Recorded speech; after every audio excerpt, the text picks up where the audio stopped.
तो नमस्कार, जोहार, बहुत बहुत स्वागत है आप सभी का हमारे यूट्यूब चैनल पे।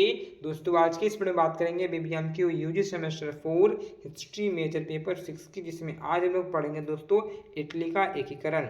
इटली का एकीकरण आपके एग्जाम के लिए बहुत ही ज़्यादा इंपॉर्टेंट क्वेश्चन रहेगा दोस्तों, और अक्सर परीक्षाओं में यहाँ से प्रश्न आता है दोस्तों। तो आज हम लोग बहुत ही आसान और सरल शब्दों में जानेंगे दोस्तों इटली के एकीकरण को, है ना, जो कि विश्व इतिहास से बहुत से बच्चों को समझ में नहीं आता है। तो आपको मैं डाउट क्लियर करवा दूंगा दोस्तों, ठीक है ना। चाहे वो कोई सा भी कक्षा में आप पढ़ रहा हो और आपका ये इटली का एकीकरण हो, ठीक है। चलिए तो स्टार्ट करते हैं। उससे पहले जितने भी छात्र छात्राएं चैनल पर नहीं है, चैनल को सब्सक्राइब कर लें। देखिए हमारा टॉपिक है आज का इटली का एकीकरण। तो सबसे पहले हम लोग जानेंगे भाई कि ये जो इटली का एकीकरण है ना, तो एकीकरण किसे कहते हैं। तो एकीकरण शब्द तो हम सभी जानते हैं, इटली तो जानते हैं भाई एक देश है, लेकिन एकीकरण क्या है। एकीकरण का मतलब बोल सकते हैं दोस्तों एकत्र करना, इकट्ठा करना। मान लीजिए कोई भी चीज है ना बिखरी हुई है, उसको जोड़ना, है ना, मिलाना, एकीकरण हो गया। तो इटली में क्या था कि वहाँ पे बहुत से राज्य थे जो कि अलग अलग थे भाई, छोटे छोटे छोटे छोटे छोटे छोटे बहुत से राज्य थे वहाँ पे। तो इन राज्यों को एक करना, मिलाना, यही हमारा एकीकरण है दोस्तों।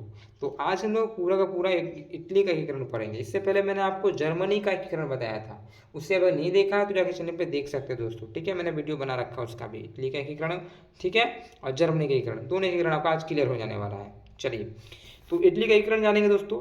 तो जैसे कि आप सभी को पता है दोस्तों, इटली के एकीकरण से पूर्व इटली जो थी ना वो अनेक छोटे छोटे राज्यों में बटा हुआ था। आपको पता है ना दोस्तों कि जब इटली का एकीकरण नहीं हुआ था तो उससे पहले जो इटली था ना वो बहुत से छोटे छोटे छोटे छोटे राज्यों में बटा हुआ था दोस्तों, ठीक है। और इटली की स्वतंत्रता और एकीकरण में बहुत से देशभक्तों ने अपने बहुमूल्य जीवन की आहुति भी दी है दोस्तों। इस एकीकरण के लिए बहुत से देशभक्तों ने अपनी जान की परवाह किए बिना, है ना, अपने देश के लिए अपनी जान की आहुति दे दी दोस्तों, ठीक है।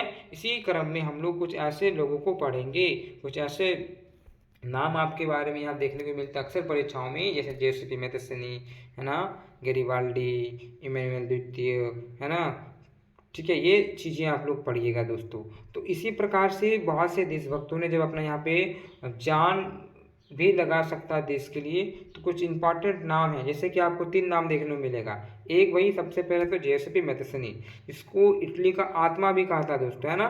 तो जेसीपी मैथेसनी ने इटली का आत्मा बनकर, काउंट मैकिलो द काबूर जो कि इटली की शरीर मस्तिष्क बनकर, और गेरिबाल्डी तथा, है ना, विक्टर इमैनुअल द्वितीय इटली का शरीर बनकर इटली के एकीकरण के लिए क्या, यानी कि भाई क्या बोला जा रहा है यहाँ पे कि जियोसिपी मैथेसनी जो है वो इटली का आत्मा बनकर, है ना, काउंट केमिलो द काबो जो कि इटली का मस्तिष्क बनकर, गेरिबाल्डी और विक्टर एमेनुअल द्वितीय इटली का शरीर बनकर इटली की एकीकरण किया दोस्तों। तो इन तीनों का बहुत ही ज़्यादा योगदान रहता है इटली के एकीकरण को लेकर, और अक्सर इन तीनों से ही परीक्षाओं में प्रश्न पूछे जाते हैं।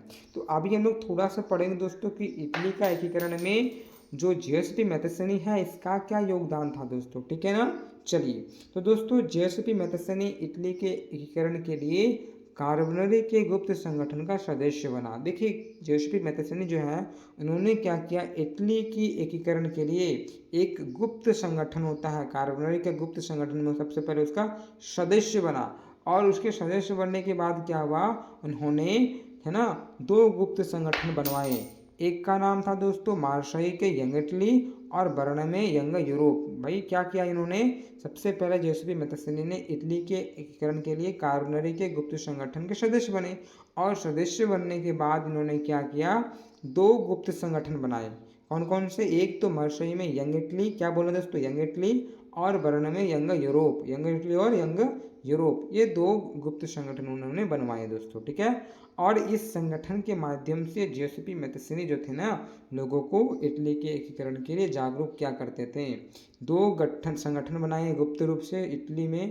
भाई कौन कौन से 2 नाम याद रखना भाई, एक तो यंग यूरोप, एक यंग इटली। और इसके माध्यम से इटली का एकीकरण कैसे करना है इसको लेकर मतलब लोगों को जागरूक किया करते थे। तो ये इस प्रकार से आप इसके बारे में थोड़ा जानें। अब क्या हुआ दोस्तों, सन 1831 और 1848 के युद्ध में जोसेफ मैथेसन विफल हो गए, इनको हार का सामना करना पड़ा। तो 1831 और 1848 के युद्ध में जोसेफ मैथेसन विफल हो गए और युद्ध का सारा जो भार है वो सार्डिनिया पिडमॉन्ट के शासक, जिसका नाम है दोस्तों इमैनुअल द्वितीय, है ना, विक्टर इमैनुअल द्वितीय, इन पे सारा भार पड़ गया। इसके बाद हम लोग बात करेंगे विक्टर इमैनुअल द्वितीय की, है ना। अब इनका क्या योगदान रहा था, तो आपको मैंने बताया भाई कि जोसेफ मैथेसन है वो गुप्त संगठन बनाया था, उसके माध्यम से लोगों को जगाने का प्रयास और इटली के एकीकरण कैसे करना वो किया। अब थोड़ा सा जब वो 2 बार हार गया दोस्तों इटली का, जैसे कि 1831 1848 तक का युद्ध में हारते हैं। उसके बाद कौन आता है दोस्तों, वो आता है विक्टर इमैनुअल द्वितीय। अब इनका भी थोड़ा योगदान देखते हैं भाई कि ये कितना कुछ किए। तो देखिए युद्ध के जरिए इतावली राज्यों को जोड़ने की जिम्मेवारी सार्डिनिया पिडमॉन्ट के शासक विक्टर इमैनुअल द्वितीय पर थी, है ना। बाद में विक्टर इमैनुअल द्वितीय ने इटली के एकीकरण का भार काबूल को दे दिया, है ना। इसके बाद देखिए जब जोसेफ मैथेसन की बात तो इसको मिला था, लेकिन ये जो क्या किए, अपना जो ये भार है वो अब किसको दे देता है, वो काबूल को दे देता है दोस्तों। इसके बाद हम लोग पढ़ेंगे दोस्तों काउंट मैक्यूलर द काबूल, ठीक है, वो भी इम्पोर्टेंट होता है। तो इनका क्या योगदान होता है वो थोड़ा देखते हैं दोस्तों। काउंट मैक्यूलर द काबूल है ना, ठीक है, क्या करते हैं कि count macular the Kabul Sardinia Piedmont का प्रमुख मंत्री था, है ना। ये जो आप देख पा रहे होंगे दोस्तों काबूल को, ये सार्डिनिया पिडमॉन्ट का प्रमुख मंत्री था। और काउंट मैक्यूलर द काबूल एक बहुत ही बड़े कूटनीतिज्ञ थे, आप याद रखिएगा, ठीक है। ये जो काबूल जी थे ना वो बहुत ही बड़े कूटनीतिज्ञ व्यक्ति थे, बहुत ही इनका माइंड था और कूटनीति इसका मन में मस्तिष्क में चलते रहता था, बहुत अच्छा खतरनाक वाला था, ठीक है। और काबूल ने क्या किया था, इटली के प्रदेश को एकीकृत करने वाले आंदोलन का नेतृत्व किया, ठीक है। ऐसे एकत्रित करना है, एकीकरण करना है, इसको लेकर, इस आंदोलन को लेकर दोस्तों काबूल ने इसका नेतृत्व किया। काबूल जी कहते हैं कि इटली का सबसे बड़ा दुश्मन ऑस्ट्रेलिया है, ठीक है। एक नंबर में पूछ भी सकता भाई किसने कहा कि इटली का सबसे बड़ा दुश्मन है वो ऑस्ट्रेलिया है, किसने कहा, तो बोल सकते काबूल ने कहा, ठीक है। चलिए आगे भाई, काबूल ने फ्रांस से सार्डिनिया पिडमॉन्ट तक एक ऐसा कूटनीतिक प्लान बनाया जिसके चलते सार्डिनिया ने सन 1859 में ऑस्ट्रेलिया बलों को हरा पाने में कामयाब हुए। आपको मैंने ऊपर बताया था भाई, जो काबूल जो है ना वो बहुत ही बड़े कूटनीतिज्ञ व्यक्ति हैं और इन्होंने यहाँ पे क्या किया, सार्डिनिया पिडमॉन्ट के फ्रांस से सार्डिनिया पिडमॉन्ट तक एक ऐसा कूटनीतिक एक जाल ऐसा प्लान बनाया जिसके चलते क्या हुआ दोस्तों, इसने 1859 में ऑस्ट्रेलिया से जीत प्राप्त की दोस्तों, ठीक है ना। इसके बाद क्या होता है, इस लड़ाई में सैनिकों के अलावा कई सशस्त्र स्वयंसेवक भी थी। आपको क्या लगता है इसमें केवल सेना ही लड़ा क्या, नहीं, इन सेनों के साथ साथ सशस्त्र स्वयंसेवक भी लड़ रहे थे, है ना, ठीक है, जिसका नेतृत्व जोसेफ गैरिबाल्डी कर रहे थे दोस्तों, है ना। आपको याद रखना ये बहुत ही अच्छे कूटनीतिज्ञ रहे हैं। तो इसमें सेना तो लड़ ही रहा था, सेना के साथ साथ दोस्तों सशस्त्र स्वयंसेवक भी इस पे लड़ रहे थे, है ना। और इसका जो नेतृत्व कर रहा था वो जोसेफ गैरिबाल्डी कर रहे थे दोस्तों, क्लियर, तो क्लियर। आगे अब एक नाम आता है दोस्तों जोसेफ गैरिबाल्डी, इनका योगदान देखते हैं। तो मैंने आपको ऊपर में क्या क्या बताया दोस्तों, आपको मैंने सबसे पहले यहाँ पे बताया, है ना, जोसेफ मैथेसन का योगदान, विक्टर इमैनुअल द्वितीय का योगदान, काउंट मैक्यूलर द काबूल का योगदान। अब थोड़ा सा हम लोग पढ़ेंगे जोसेफ गैरिबाल्डी का योगदान, थोड़ा थोड़ा पढ़ेंगे कि एक बार आपको मैं कॉन्सेप्ट क्लियर करवा दूं तो परीक्षा भर में आसानी से आप 2 पेज लिख सकते हो, 2 पेज 3 पेज आसानी से, जितना मैं नोट्स दिया हूँ, ठीक है। चलिए जोसेफ गैरिबाल्डी का योगदान थोड़ा देखते हैं दोस्तों। और शब्दों को मैंने यहाँ पे थोड़ा कम ही लिखा है, लेकिन आपको मैं जो बता रहा हूँ वो आसानी से लिख सकते हो मेरी चीज़ों को सुन के, ताकि एक बार कॉन्सेप्ट क्लियर हो जाए ना तो आप अपने आप लिख ही लीजिएगा, मुझे पता है। तो दोस्तों यहाँ पे जोसेफ गैरिबाल्डी सैनिक के साथ साथ स्वयंसेवक का नेतृत्व कर रहे थे, आपको मैंने बताया। और 1807 में उन्होंने दक्षिण इटली और 2, ठीक है, सिसिलियों के राज्य पर कब्जा जमाया। तो 1807 में उन्होंने दक्षिण इटली और सिसिलियों के 2 राज्यों पे क्या किया, उन्होंने पे अपना कब्जा बना लिया दोस्तों।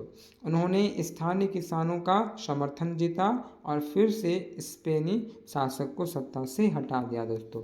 फिर उन्होंने वहाँ पे क्या किया, वहाँ के जो स्थानीय किसान थे उसका समर्थन लिया, उसका समर्थन जीता और जीतने के पश्चात क्या दोस्तों, क्या स्पेनी शासक को वहाँ सत्ता से हटा दिया। कौन, जोसेफी गेरिबाल्डी दोस्तों। क्लियर। तो चलिए आगे चलते हैं। इसके बाद दोस्तों इसी प्रकार इटली का एकीकरण की प्रक्रिया पूरी हुई दोस्तों और 1861 में विक्टर एमेनुएल द्वितीय को इटली का राजा घोषित किया गया और काउंट मैक्यूलो द काबर को प्रमुख मंत्री बनाया गया दोस्तों। इसी क्रम में क्या होता है, इटली का जो एकीकरण की प्रक्रिया पूरी हो जाती है और इमैनुअल द्वितीय जो देख रहे हैं ना, विक्टर इमैनुअल द्वितीय, ये राजा बने कहाँ के, इटली के। इटली एकीकरण तो हो गया, यहाँ के राजा बने भाई ये विक्टर इमैनुअल द्वितीय और जो काबुल जी थे वो यहाँ के प्रमुख मंत्री बने दोस्तों। ठीक है।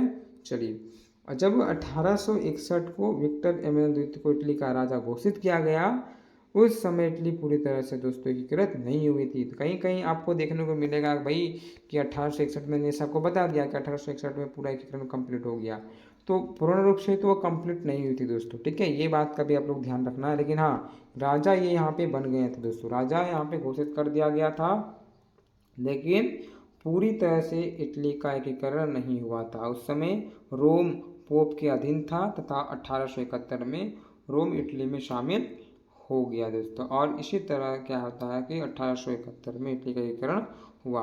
तो कहीं कहीं आपको 1871 भी देखने को मिलेगा, तो आप आसानी से बोल सकते हो दोस्तों कि 1861 में इटली का एकीकरण हुआ, लगभग लगभग आप लोग बोल सकते हो, तो कोई इसमें दिक्कत नहीं है ना। लेकिन पूर्ण रूप से वो नहीं हुई थी दोस्तों। ठीक है, तो आशा करता हूँ कि आपको जो इटली के एकीकरण मैंने आपको बताया वो समझ में आ गया होगा। इसके बाद मैं और भी चीज़ों को बताऊंगा विश्व इतिहास का। बहुत सारे मैंने वीडियो बना रखा है, चाहे वो जर्मनी का एकीकरण हो, चाहे वो आपका वियना कांग्रेस हो। ठीक है, और मैं आपको सेकेंड वर्ल्ड वार भी करवा दूंगा, है ना। वियना कांग्रेस 1815 हो गया। नेपोलियन बोनापार्ट भी मैंने आपको करा रखा है, ये उसका उदय कैसा हुआ, उसका पतन कैसा हुआ दोस्तों। ठीक है, इसी प्रकार से अच्छे से रहिए, है ना। मित्रों को शेयर कीजिए, लाइक कीजिए। आप मुझे इंस्टा पे फॉलो कर सकते हो। ठीक है, आप लोग फॉलो नहीं करते हो, सिर्फ मैसेज करके पूछ लेते हो कि भाई ये कैसा होगा, वो कैसा होगा। फॉलो क्या करो, ठीक है ना। और मित्रों को शेयर क्या करो, तो आप लोग शेयर ही नहीं करते हो, आप ही लोग पीछे हट जाते हो, है ना। आप लोग हम लोग को फॉलो ही नहीं करते हो, सिर्फ आते हो इंस्टा पे ऑनलाइन, भाई ये प्रॉब्लम है, इसका सोल्यूशन कैसे होगा, प्रश्न पूछ के चले जाते हो। कभी कभार फॉलो भी क्या करो, है ना, तो अच्छा लगता है हम लोग को। ठीक है, आप लोग जितना वीडियो को देखिएगा, शेयर कीजिएगा, उतना ही हम लोग को अच्छा लगता है। ठीक, तो दूसरे बड़े मिलता है। जय हिंद, जय भारत।